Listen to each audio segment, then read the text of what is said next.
Show, obrolan kehidupan, hidup saudara dan saya, biar oke di hadapannya. Kebenaran firman Tuhan dan tentang kehidupan, semuanya ada di Oke Talk Show. Selamat datang di Oke Talk Show, obrolan kehidupan yang akan didasari oleh kebenaran firman Tuhan. Di episode kali ini kita akan sama-sama membahas satu tema, yaitu ajarkanlah kami berdoa. Doa yang spesifik, yang biblika. Dan malam hari ini bersama dengan saya sudah hadir Pendeta Randy. Selamat malam. Selamat malam, Ibu Viana. Tidak hanya Pendeta Randy yang hadir di tengah-tengah kita, tapi malam hari ini juga hadir Ibu Susi dan Pak Yohan. Selamat malam. Selamat malam, selamat datang. Dan nanti kita akan ngobrol-ngobrol seputar doa, bahkan doa spesifik yang biblika. Namun sebelumnya, karena kita akan bahas tentang doa, masa kita nggak berdoa di awal ya? Mari kita akan satu dalam doa. Silakan Pak Yohan akan memimpin di dalam doa. Mari kita berdoa. Tuhan, kami bersyukur Tuhan, kami diberikan kesempatan untuk membahas topik tentang doa, dan kami percaya melalui pembahasan kami malam hari ini dapat membuat kami semakin mengerti bagaimana kami berdoa yang benar. Kami berdoa di dalam nama Tuhan Yesus. Amin. Amin. Terima kasih. Mungkin di antara kita adalah orang-orang yang sering berdoa, tetapi ada juga mungkin yang masih kebingungan sebenarnya doa yang sesuai dengan kebenaran firman Tuhan seperti apa. Itulah yang akan coba kami bahas pada malam hari ini, dan silakan Pak Randy. Oke, baik para pemirsa dan tentu Ibu Viana, Ibu Susi, dan Pak Yohan. Hari ini kita membahas satu topik yang mungkin kita sebagian sudah tahu sedikit tentang doa itu, dan bahkan semua orang sudah bicara tentang topik ini, tentang doa. Tapi kita akan melihat dari perspektif Alkitab, bicara tentang doa. Apa itu doa sebenarnya, ya? Nah, sangat menarik kalau kita melihat. Saya akan mulai dengan sebuah kalimat yang sebenarnya dikatakan oleh John Calvin. John Calvin berkata bahwa doa itu adalah suatu penghubung antara Allah dengan manusia. Jadi sekali lagi bahwa doa itu adalah sebuah sarana sebenarnya. Doa itu adalah sebuah anugerah yang Tuhan berikan kepada kita sebagai orang yang percaya, ya, supaya kita bisa berkomunikasi dengan Allah. Karena namanya komunikasi tentu bukan satu arah. Jadi karena komunikasi tentu harusnya dua arah. Banyak kita memahami bahwa doa itu semacam satu arah karena bersifat hanya permintaan dari kita yang kita sampaikan kepada Allah, seperti begitu. Nah, kalau kita melihat ini, maka kita harus memahami doa itu adalah dua arah sebenarnya. Jadi juga ada saat kita berbicara, kita mendengarkan ya suara Tuhan, kebenaran Tuhan. Tentunya kita tidak mendengar dalam arti secara langsung Allah langsung bicara dengan kita, karena Allah berbicara dengan berbagai cara. Tentu ada melalui firman-Nya yang kita baca, dan saya percaya bahwa melalui pertolongan dari Allah Roh Kudus akan menolong kita untuk memahami akan hal ini. Lalu kita akan memahami bahwa sebenarnya saya ingin singgung bahwa doa itu bukan kewajiban. Nah, saudara mungkin agak kaget dengan kalimat saya berkata doa itu bukan kewajiban, tapi saya lebih kepada doa itu adalah sebuah kehendak Allah gitu. Kenapa saya bilang doa itu bukan kewajiban? Karena ketika kita bicara kewajiban, tentu kita berbicara tentang aturan-aturan. Tentu kita terbatas tentu pada ritual-ritual. Itu sebabnya kita akan bertanya nantinya, ya, ada batasan-batasan waktu, ya, lalu semacamnya laporan karena kewajiban Tuhan. Aku lapor begini, ya, saya bangun lapor pada Tuhan, saya makan saya lapor kepada Tuhan, saya tidur saya lapor kepada Tuhan, dan saya sudah lakukan berapa 10 waktu dalam sehari misalnya kita sudah lakukan itu kepada Tuhan. Jadi sekali lagi, kenapa kehendak Allah? Karena sekali lagi Tuhan menginginkan kita itu berelasi dengan Dia. Nah, waktu kita ingin berelasi dengan Tuhan, maka tentunya apakah kita betul-betul memiliki keinginan untuk kemudian berkomunikasi dengan Allah. Jadi sekali lagi Tuhan tidak mau hubungan dengan dia itu hanya hubungan sekedar misalnya laporan seperti anak buah kepada atasan seperti begitu, atau bahkan sebaliknya seakan-akan kita menempatkan diri kita itu sebagai atasan yang memerintah Allah seperti begitu. Itu yang bahaya dan seringkali itu terjadi ya di dalam kehidupan orang-orang percaya. Ya, kita harus hati-hati dengan ini. Maka kita mengerti bahwa doa itu bukanlah sebuah mantra.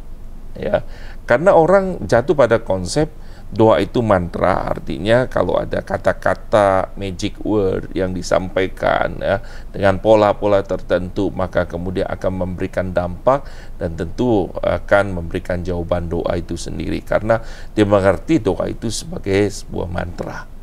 Nah, ini dipahami tentunya oleh murid-murid dari Tuhan Yesus kalau kita melihat di dalam khotbah di bukit dalam Matius pasal 6, dan kalau kita melihat di sinopsisnya di dalam Injil Lukas pasal 11 ayat 2 itu dicatat begini bahwa murid-murid Tuhan itu datang kepada Tuhan Yesus.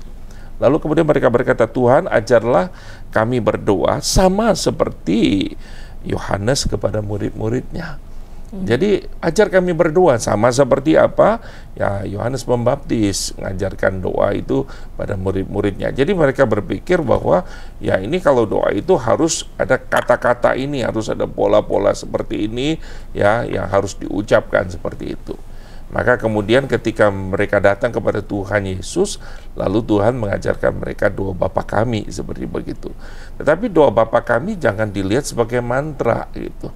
Artinya bahwa ini mantranya nih, sehingga sampai orang berkata bahwa saya setiap hari bisa berdoa 1000 kali dalam doa Bapa kami, dan itu makanya Tuhan menolong saya.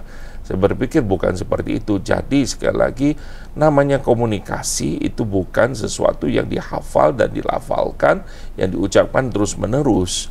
Dan itu Tuhan tidak berkenan. Makanya di dalam khotbah di bukit Tuhan mengoreksi. Kalau kita melihat ada 3 rutinitas dalam arti ritual agama yang dijalankan. Tuhan mengoreksi dalam khotbah di bukit itu. Yang pertama tentu kalau kita lihat itu berkaitan dengan doa, berkaitan dengan puasa, berkaitan dengan memberi. Dan mereka jatuh pada cara yang salah gitu, karena bagi mereka ya pokoknya kita lakukan itulah tanpa kemudian mereka lakukan itu dari hati dan kesungguhan. Karena kalau kita bicara komunikasi, tentu kita perlu mendengar, tentu kita perlu berbicara, dan kita sadar kita itu berkomunikasi dengan siapa. Nah, kalau seperti itu, maka kita memahami bahwa doa itu adalah sebuah anugerah bagi saya.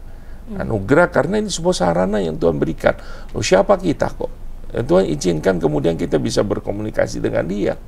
Jadi sebabnya kita harus mensyukuri, bukan berarti kok ini susah banget ya, itu ya. Dan bahkan yang sering kali yang terjadi adalah kan banyak sekali orang-orang Kristen yang jatuhnya hanya pada ya udah kalau ada kebutuhan baru datang kepada Tuhan gitu ya. Kalau nggak ada kebutuhan nggak perlu cari Tuhan gitu. Jadi akhirnya berdoa itu hanya dilakukan pada saat ada kebutuhan gitu.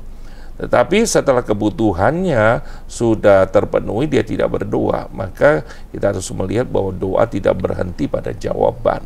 Itu penting sekali. Mungkin saya ingin kita menyadari akan hal ini.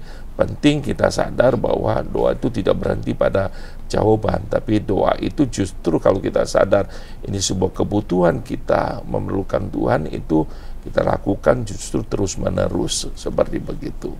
Jadi mungkin ini pengantar saya untuk kita memahami berbicara tentang doa, dan tentu akan diperkait dengan rekan-rekan, kemudian kita akan diskusi, kita akan bicara bersama. Demikian Bu Viana, pendahulu saya.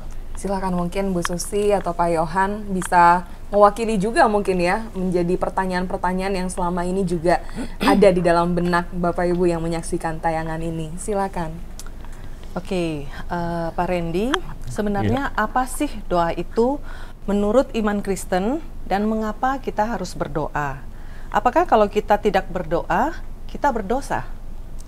Kalau kita melihat tadi saya sudah memberikan sebuah penguraiannya bahwa sebenarnya kalau kita tidak memahami doa itu hanya sebuah kewajiban, karena banyak orang berpikir doa itu sebuah kewajiban, tapi doa itu adalah kehendak Allah. Kalau kita sadar itu kehendak Allah, apakah kita bisa menggenapi kehendak Allah? Ini penting sekali. Ini berbeda. Kalau kewajiban, ya sudah, pokoknya saya lakukan kewajiban saya, ya. Yang penting saya tidak punya hati yang tulus, yang penting saya memenuhi kewajiban. Misalnya ada tuh suami yang bilang, ya udah saya penuhi kewajiban, saya kasih nafkah, tapi sorry saya tidak mencintai kamu, seperti begitu. Tapi kalau seandainya kita mengerti isi hati, misalnya istri kita akan berbeda kan. Jadi kalau kita mengerti isi hati Tuhan, tentu menurut saya kita tidak lagi melihat bahwa doa ini adalah sekedar kewajiban, sehingga Tuhan tidak bilang begini, yuk kalau tidak berdoa, lu berdosa. Tapi sebenarnya yang rugi siapa? Kita sebenarnya. Karena kalau kita melihat, kalau kita tidak berdoa, berarti sebenarnya kita itu tidak hidup, kalau gitu. Karena kalau bicara doa itu adalah sebuah nafas kan, tentu nafas kehidupan kita. Karena kita perlu berrelasi dengan Tuhan. Jadi perlu kita sadar akan hal ini. Karena sesuatu yang kita tempatkan diri ini kewajiban nih, kewajiban itu. Hanya kita berpikir di sebuah tuntutan gitu ya. Jadi Tuhan ingin kita sebenarnya menyadari bahwa kita itu butuh Dia gitu loh. Ini yang paling penting. Tapi banyak orang Kristen memahaminya sekedar ini tuntutan dari Tuhan. Ya sebenarnya Tuhan butuh kita enggak sih sebenarnya? Kita yang butuh Tuhan seperti itu.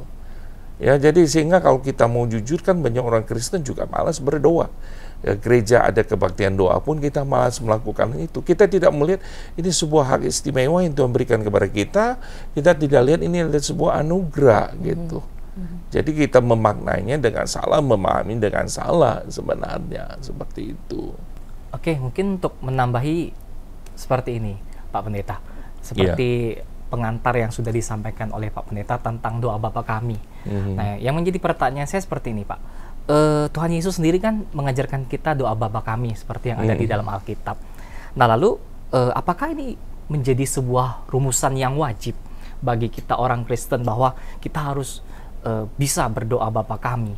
Dan lalu seperti yang kita lihat, Pak, tata liturgi di masing-masing gereja Kristen itu kan mereka ada yang mengajarkan untuk berdoa Bapa kami di dalam tata liturginya, dan juga mungkin ada beberapa gereja juga yang tidak ada di dalam tata liturgi mereka untuk berdoa Bapa kami. Nah, lalu mengapa hal ini bisa terjadi, Pak? Ada yang harus dan ada yang tidak harus seperti itu. Nah, saya ingin kita memahami seperti yang saya katakan bahwa doa itu bukan mantra. Ya, tapi waktu Tuhan mengajarkan doa Bapa kami tentunya kalau kita lihat dari Injil Lukas tadi kan pertanyaan dari murid-murid, permintaan bukan pertanyaan dari murid-muridnya, ajar kami berdoa.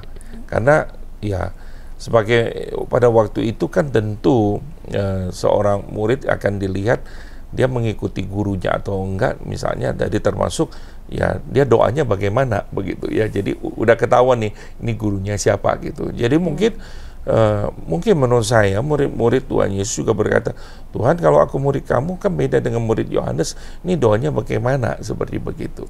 Nah, jangan lupa di dalam konteks khotbah di bukit Tuhan mengoreksi ya, ada banyak hal cara doa yang salah yang dilakukan orang-orang yang mengklaim dirinya adalah orang yang sangat rohani, spiritual dan sebagainya. Misalnya Tuhan bilang doa itu jangan di perempatan jalan, jangan teriak-teriak supaya dilihat dan sebagainya gitu kan. Nah, kalau doa seperti itu juga Tuhan gak berkenan, karena sekali lagi udah dapat upahnya. Dan selalu diajarkan begini, ada sebuah kalimat yang sangat menarik, Bapamu di tempat yang tersembunyi itu melihat waktu engkau berdoa di kamar tempat yang tersembunyi. Artinya bahwa sekali lagi doa itu bukan mempertontonkan atau mempertunjukkan kerohanian kita, tapi doa itu ada sebuah hubungan kita dengan Tuhan, sebuah kata-kata kalimat yang tulus dan jujur ya. Bahkan juga di dalamnya menurut saya pemazmur adalah orang yang sangat jujur sekali dalam doa pribadi. Dia bisa mengungkapkan emosinya, kejujurannya, quote and quote, mungkin ketidakpahamannya dia, mungkin kekecewaannya. Misalnya pertanyaan doa dilakukan pemazmur, berapa lama lagi Tuhan kau biarkan aku terus menerus begini. Seperti itu ada sesuatu hal yang sangat jujur dan dihargai oleh Tuhan. daripada kita dengan kalimat-kalimat yang sangat indah sekali, kita berpuitis gitu ya, tetapi hati kita tidak seperti itu. Maka Tuhan bilang, ya bangsa ini memuliakan aku dengan mulutnya, hatinya tidak seperti itu. Makanya saya ingin mengimbau seluruh pemirsa, seluruh jemaat, waktu kita berdoa jangan kemudian kita takut gitu, kata-kata nggak pintar, gua nggak bisa ngomong. Yuk kita bicara sama Tuhan kita bicara dengan Bapa kita. Jadi menurut saya itu dari hati kita yang kita lakukan. Nah, cuman konteks dalam doa Bapa kami, Tuhan mengajarkan sebuah pola, yaitu doa itu kadang dimengerti oleh orang permintaan. Tapi Tuhan mengajarkan bahwa di dalam doa itu ada berbicara, ada banyak hal. Waktu kita datang kepada Tuhan, kita tahu kita dekat dengan Tuhan kita sebagai Bapa kita. Tapi adakah sikap hati kita menghormati Tuhan? Makanya di dalam doa Bapa kami diajarkan, di situ ada yang kemudian orang memberi singkatan lah ya, adoration, mulai dengan A, C, T, E, seperti begitu.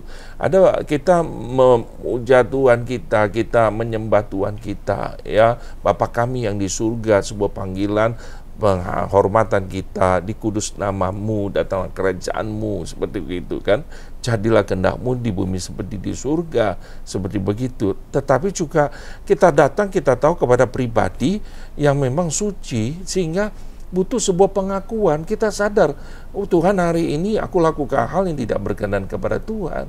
Adakah kejujuran kita untuk memang kita mengakui dosa kita gitu. Lalu kemudian kalau kita sudah seperti itu, adakah ucapan syukur yang kita naikkan kepada Tuhan seperti begitu? Adakah juga kita baru masuk kepada permintaan yang kita sampaikan, yang tentu di dalam pemahaman kita siapa Tuhan, permintaan kita pasti jelas. Misalnya dalam doa Bapa ini ajarkan, misalnya berikanlah kami pada hari ini makanan kami yang secukupnya gitu kan, bukan berkelimpahan tapi secukupnya kan. Lepaskan kami daripada yang jahat, seperti begitu. Itu sebuah permintaan agar hidup kita itu semakin serupa dengan Tuhan kan. Jadi sekali lagi doa seperti ini yang Tuhan ajarkan, kita doa tidak egois gitu. Makanya Yakobus bilang, kenapa doamu tidak didengar? Karena hawa nafsumu, keinginanmu, seperti begitu, yang kau mau puaskan seperti itu.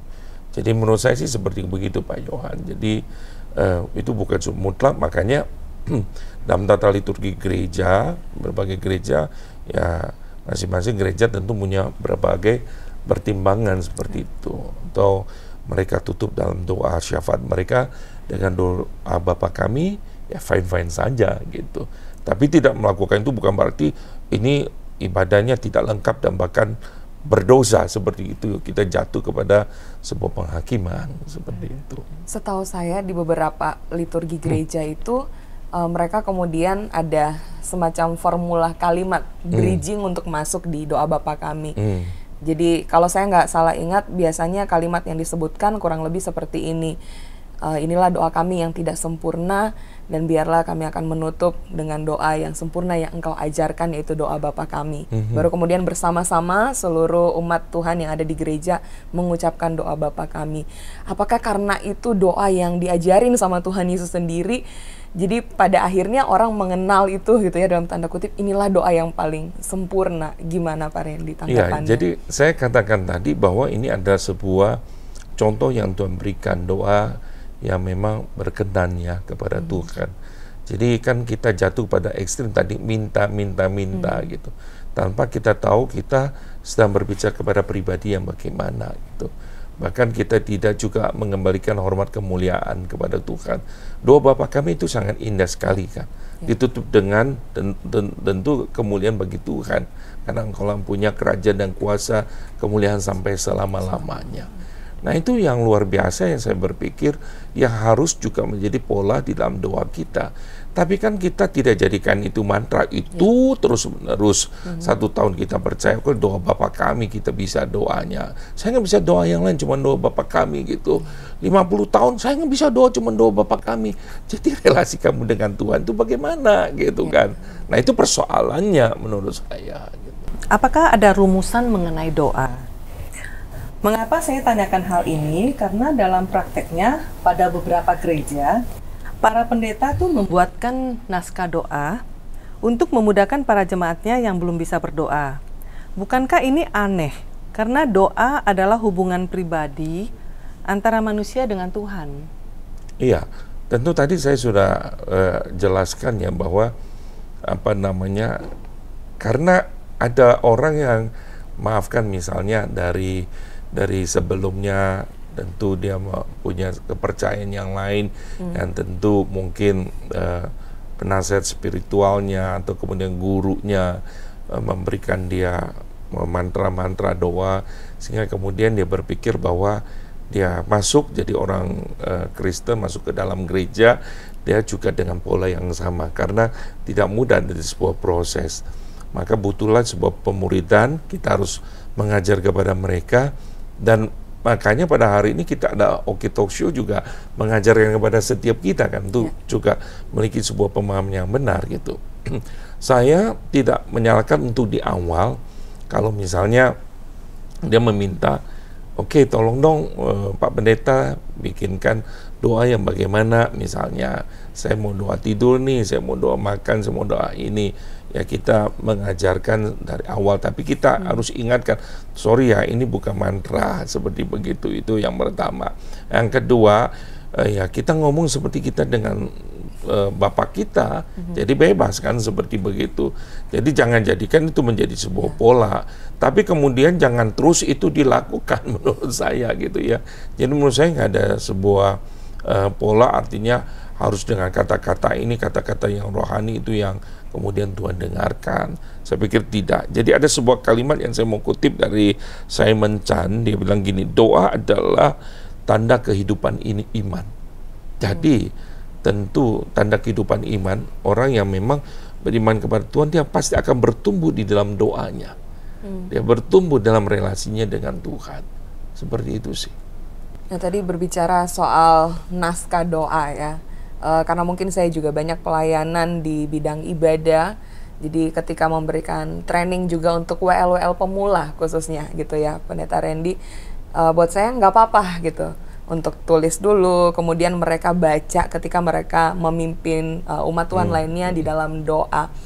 Nah, tapi terkadang ada satu tanggung jawab sebenarnya di dalam diri seorang pemimpin ibadah ya, bagaimana mereka juga harus mempertanggungjawabkan isi doa itu. Nah, mungkin Johan juga pengalaman gitu ya, pelayanan sebagai seorang worship leader gitu. Terkadang kita juga mungkin suka terbiasa dengan formula-formula yang mungkin pernah dipakai sama orang lain gitu. Misalnya pas doa persembahan gitu. Jadi kata-kata yang kita pakai, kalimat yang kita pakai gitu. Nah, ini mungkin ada kekeliruan yang perlu kita luruskan. Misalnya apakah benar ketika di dalam sebuah ibadah di segmen atau elemen memberikan persembahan, kemudian kita berdoa, biarlah persembahan yang kami berikan ini bisa dipakai untuk memperlebar kerajaan surga gitu. Nah, itu menurut saya doa kita pun juga harus mengandung teologi yang benar gitu. Nah, apakah Pendeta Randy mungkin bisa menyampaikan dengan sederhana gimana ya supaya isi doa kita tetap jujur, tetap sederhana, tetap jadi alat komunikasi kita dengan Tuhan, tapi kita juga perlu memperhatikan teologi di dalam doa kita. Ya, saya pikir bahwa dalam pertumbuhan iman kita tentu tidak terlepas dari pengenalan kita akan Tuhan kan ya. Jadi itu penting sekali, sehingga itu juga terekspresi dalam doa kita. Cuman terkadang biasanya kita terkadang mengikuti ya, mungkin pendahulu-pendahulu kita, tanpa kemudian kita bisa mencerna dengan baik dan bahkan kemudian coba memahami, oh ya ini sesuai dengan kebenaran firman Tuhan atau tidak, seperti begitu. Yang pertama saya ingin mengatakan bahwa ketika orang ngomong seperti itu, kita nggak bisa bilang kamu dosa loh, seperti begitu. Kita nggak bisa jatuh kepada penghakiman seperti itu. Nah, yang kedua bagi saya adalah Tuhan itu sangat memahami ketika kita berbicara dengan Tuhan pun, Tuhan lihat hati kita daripada sekedar kata-kata. Tetapi memang ketika di tempat umum kita berdoa, apalagi kita worship leader, pemimpin tentu, atau bahkan seorang pendeta ya, tentu itu kan akan diikuti, dan itu menjadi hanya dilihat seperti ini dasar kebenaran seperti ini. Nah, waktu kita berbicara tentang kerajaan Allah atau kerajaan sorga dan sebagainya, kita harus punya sebuah pemahaman yang benar tentunya. Apa itu bicara tentang the kingdom of God, seperti begitu. Karena kalau kita bahas tentang kerajaan Allah, ada berbicara tentang wilayah, ada berbicara tentang pemerintahan, itu yang terjadi. Nah, waktu misalnya, misal contoh nih, Matius 12:18 waktu Tuhan bilang, tetapi jika aku mengusir setan, misalnya saya bacakan, dengan kuasa roh Allah, maka sesungguhnya kerajaan Allah sudah datang kepadamu. Jadi berbicara bahwa ini pemerintah oleh Allah nih. Tentu kita berbicara tentang itu ya. Tetapi kalau kita bicara tentang luas daerah dalam arti misalnya dunia ini, ya dunia ini kalau kita lihat itu adalah punya Tuhan tentunya kan. Punya Tuhan yang menciptakan ini semua, yang kita harus memahami itu. Jadi sehingga pada waktu kita mulai berbicara memang dengan uang ini memperluas kerajaan Allah, kan bukan bicara dalam konteks uang bisa memperluas kerajaan Allah gitu, seperti kita membeli gitu ya, daerah teritorial dan lain sebagainya ya. Mungkin ya lebih tepat supaya tidak muncul berbagai tafsiran dan pemahaman yang keliru, mungkin kita juga bisa memakai istilah mungkin Tuhan kiranya persembahan ini Tuhan pakai ya untuk misalnya kalau kita katakan ya membawa orang lebih banyak untuk bisa mengenal Tuhan ya, misalnya seperti begitu kan, mungkin lebih dipahami oleh banyak orang seperti begitu. Dan mungkin melalui persembahan kami berikan Tuhan terima ya, agar nama Tuhan semakin diperkenalkan, mungkin seperti hal demikian mungkin orang lebih memahaminya gitu. Mengingat tentang doa nih Pak Pendeta, ya. saya jadi teringat saya pernah menerima pertanyaan dan terkait dengan doa untuk orang yang meninggal nih Pak Pendeta. Ini menarik untuk saya tanyakan kepada Pak Pendeta, karena ada orang yang pernah menanyakan kepada saya, kebetulan orang ini belum percaya Pak.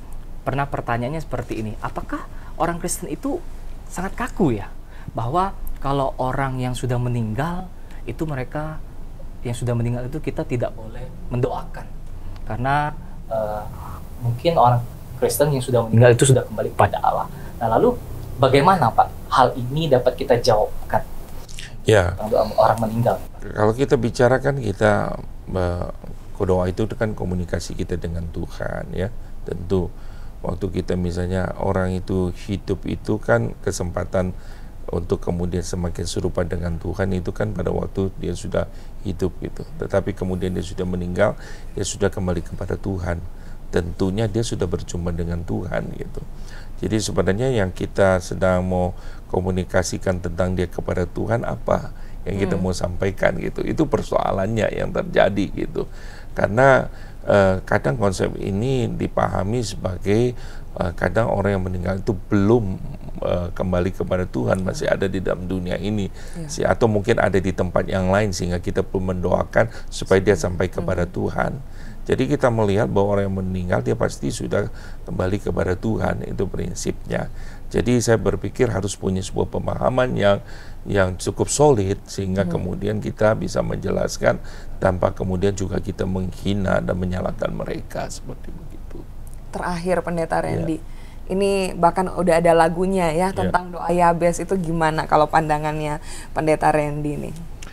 Iya, doa Yabes itu kan kalau kita lihat misalnya lagunya itu kan sangat sangat musik dan lain sebagainya itu bagus, sehingga kemudian kadang ada yang memakainya menjadi sebuah pengganti doksologi ya.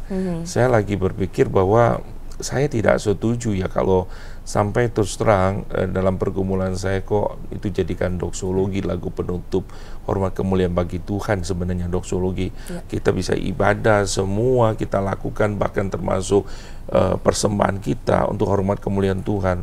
Tapi ketika kita tutup dengan doksologi, kiranya Tuhan memberkati dan sebagainya, kok fokusnya kok pada diri dan sangat antroposentris ya, di mana kita kembalikan hormat kemuliaan kepada Tuhan. Saya pikir itu sesuatu yang perlu kita refleksi dan pertanyakan kembali seperti begitu.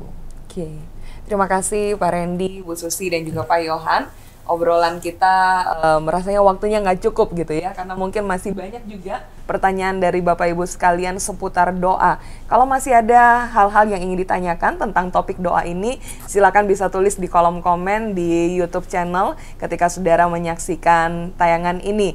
Dan kita akan menutup untuk episode kali ini, saya akan memimpin kita di dalam doa. Mari kita berdoa. Kami sungguh bersyukur ya Tuhan, karena kami diberikan sebuah kesempatan untuk bisa berelasi dengan Engkau, berkomunikasi dengan Engkau melalui seruan doa kami kepadamu Tuhan. Dan biarlah kami tidak menyia-nyiakan ini, tapi kami boleh terus datang sewaktu-waktu dengan penuh kerinduan untuk menyatakan isi hati kami kepadamu Tuhan. Tapi bukan saja hanya menyatakan isi hati kami, tapi kami juga boleh membiarkan diri kami untuk mendengar dan bahkan taat akan apa yang menjadi isi hati Tuhan untuk kemudian kami lakukan dalam hidup kami. Terima kasih Tuhan untuk malam hari ini, untuk setiap pembahasan kami. Mungkin ada di antara kami yang masih bertanya-tanya seputar topik ini, dan biarlah kiranya Engkau Allah Roh Kudus yang akan menuntun kami untuk kami semakin mengerti tentang doa. Terpujilah namamu, di dalam nama Tuhan Yesus kami berdoa. Amin. Sekali lagi terima kasih Pak Randy, Bu Susi, dan Pak Yohan. Terima kasih juga kepada setiap kita yang menyaksikan tayangan ini. Sampai ketemu di Oke Talk Show episode berikutnya. Tuhan memberkati. Oke Talk Show, obrolan kehidupan, hidup saudara dan saya, biar oke di hadapannya. Kebenaran firman Tuhan dan tentang kehidupan, semuanya ada di Oke Talk Show.